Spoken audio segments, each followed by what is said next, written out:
NEET പരീക്ഷയിലെ തുടർച്ചയായ ചോദ്യപേപ്പർ ചോർച്ചയും ക്രമക്കേടുകളും ചൂണ്ടിക്കാട്ടി പരീക്ഷ പൂർണ്ണമായും നിർത്തലാക്കണമെന്നാവശ്യപ്പെട്ട് തമിഴ്നാട് മുഖ്യമന്ത്രി വിജയ് നീറ്റിന് പകരം +2 മാർക്കിന്റെ അടിസ്ഥാനത്തിൽ പ്രവേശനം നടത്താൻ സംസ്ഥാനങ്ങളെ അനുവദിക്കണമെന്ന് വിജയ് കേന്ദ്ര സർക്കാരിനോട് ആവശ്യപ്പെട്ടു.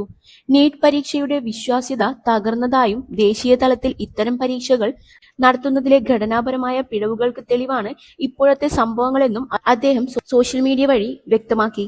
2024 6 സംസ്ഥാനങ്ങളിൽ ചോദ്യപേപ്പർ ചോർച്ചയെ തുടർന്ന് CBI അന്വേഷണം നടക്കുകയും മുൻ ISRO ചെയർമാൻ ഡോക്ടർ കെ രാധാകൃഷ്ണന്റെ നേതൃത്വത്തിലുള്ള സമിതി പരിഷ്കാരങ്ങൾക്കായി 95 നിർദ്ദേശങ്ങൾ സമർപ്പിക്കുകയും ചെയ്തിരുന്നു.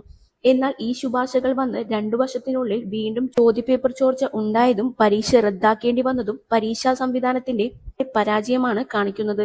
നഗരപ്രദേശങ്ങളിലെ പണക്കാരായ വിദ്യാർത്ഥികൾക്കും ഇംഗ്ലീഷ് മീഡിയത്തിൽ പഠിച്ചവർക്കും മാത്രം ഗുണകരമാകുന്ന രീതിയിലാണ് നീറ്റ് പരീക്ഷ വിഭാവനം ചെയ്തിരിക്കുന്നതെന്നും അദ്ദേഹം കുറ്റപ്പെടുത്തി. നീറ്റ് പരീക്ഷയുടെ തുടക്കം മുതൽക്കേ തമിഴ്നാട് ഇതിനെ ശക്തമായി എതിർത്തു പോരുകയാണ്. ഗ്രാമീണ മേഖലയിലുള്ളവർക്കും സർക്കാർ സ്കൂളുകളിൽ പഠിക്കുന്നവർക്കും തമിഴ് മീഡിയം വിദ്യാർത്ഥികൾക്കും ഈ പരീക്ഷ വലിയ തിരിച്ചടിയാണെന്ന് സംസ്ഥാനം വാദിക്കുന്നു. MBBS, BDS, ആയുഷ് കോഴ്സുകളിലേക്കുള്ള പ്രവേശനം 12ാം ക്ലാസ്സിലെ മാർക്ക് അടിസ്ഥാനമാക്കി നടത്താൻ നിയമപരമായ അനുമതി നൽകണമെന്നാണ് തമിഴ്നാടിന്റെ ആവശ്യം. നീറ്റ് പരീക്ഷയിൽ നിന്ന് തമിഴ്നാടിന് ഇളവ് നൽകണമെന്ന് ആവശ്യപ്പെട്ട് സംസ്ഥാന നിയമസഭ ഐക്യകണ്ഠേന പാസാക്കിയ ബില്ലിന് രാഷ്ട്രപതി അംഗീകാരം നൽകാത്തതിനെതിരെ തമിഴ്നാട് സർക്കാർ സുപ്രീം കോടതിയെ സമീപിച്ചിട്ടുണ്ട്.